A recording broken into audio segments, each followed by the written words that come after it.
guys, welcome back to Miss Anna's at-home science lab. Today we will be doing a science lab. Then you can choose from one of these desired activities. So before we get started, let's review the steps of synthesizing knowledge. Listen to your teacher, then listen to the whole lesson. Think about the information right now. Think about the information later. Okay, so remember we are learning about the immune system right now. So we're going to use the scientific method, which means we are doing an experiment today. Okay, and we are going to use this to talk about the immune system and why the immune system is so important. You see my cadence. You see my chocolate lab partner is here to help out. Okay, so the scientific method. First, we need to ask a question. Second, we will make a guess. Third, we will do the experiment. Fourth, we will organize our data. We'll see what happened. Fifth, we will find the conclusion.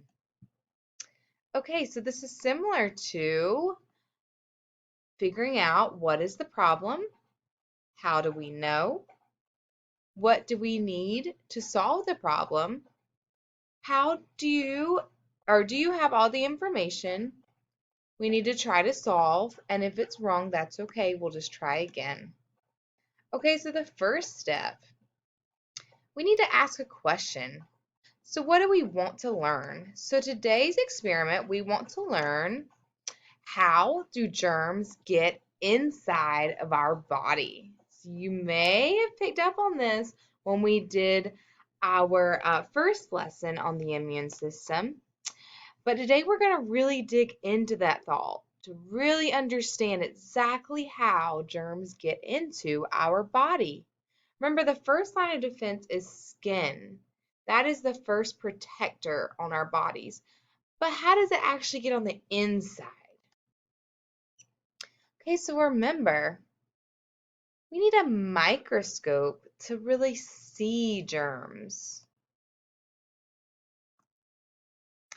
So if we had a microscope and we could look at the virus or the bacteria that we're dealing with, this is what we may see under a microscope. So this is how a common cold actually looks under a microscope. That's how the virus would look. Okay, and this is how a stomach bug would look under a microscope. So this is the actual germ that gets inside your body. If you have a stomach bug, if you looked at the germ inside your body under a microscope, that's how it would look.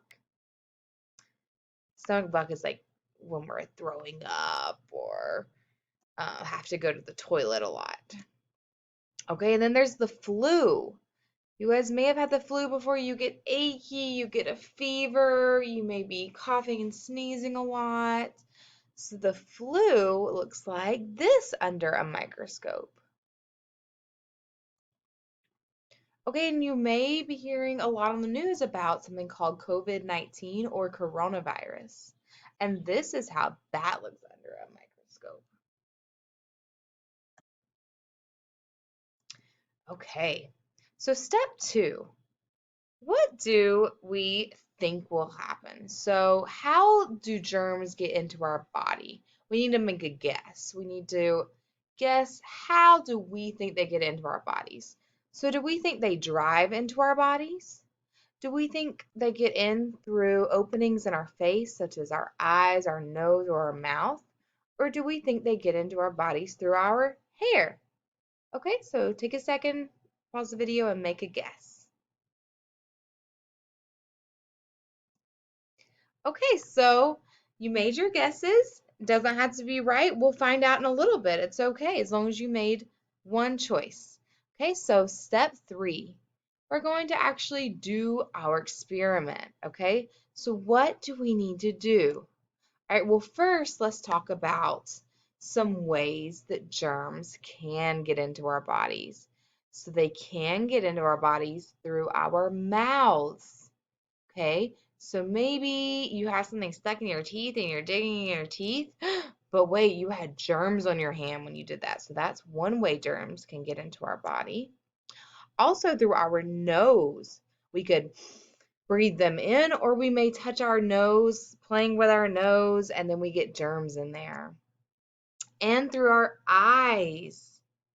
Okay, so it could be that maybe our eye's itching, so we're rubbing it, or maybe we have something stuck in our eyes, so we touch it, and then the germs from our hands get into our eyes.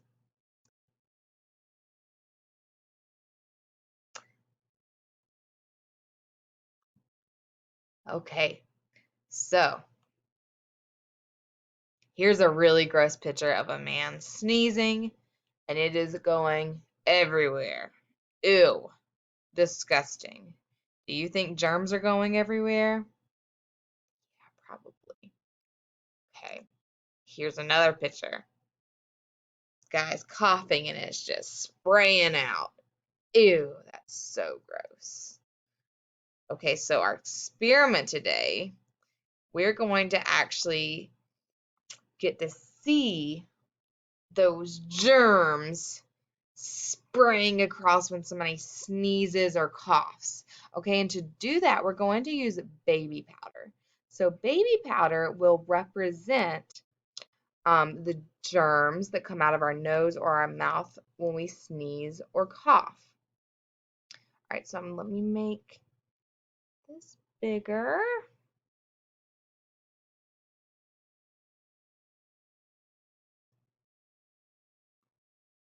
All right, so I'm going to let you guys join me down here.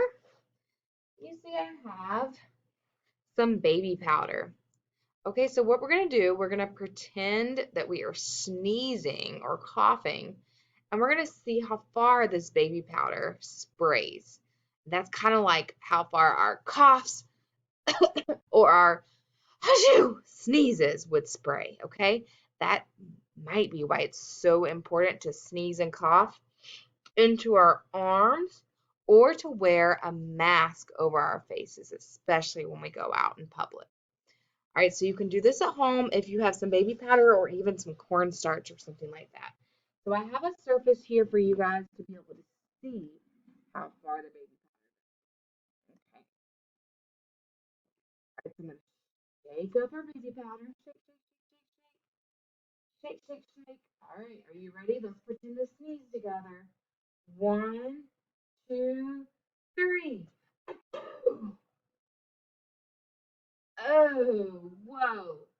Look at these germs that went all the way. They're actually off of the surface. That's how far they went. Whoa. So if I just sneeze, this is what would have hit the ground. Those would be my germs. You know what? What if I had a friend come over? Maybe she's coming over for dinner and she touches where I sneezed. Oh my goodness. Now look at those germs she would have on her hand. And you know what? What if she had something in her eye and she rubbed her eye? Oh my gosh, look at the germs on my face now. What if she had an itchy nose, so she rubs her nose? Oh, now it's all over my nose. What if she wipes her mouth? Oh my gosh, look at the germs all over my face. Wow. So let's go back. You guys are just gonna have to keep looking at the germs on my face. And let's talk about why it's so important to wash your hands and to not touch your face a lot. Okay, so this guy's getting germs in his face from rubbing his eye. And that's how they get inside of your body to make you sick.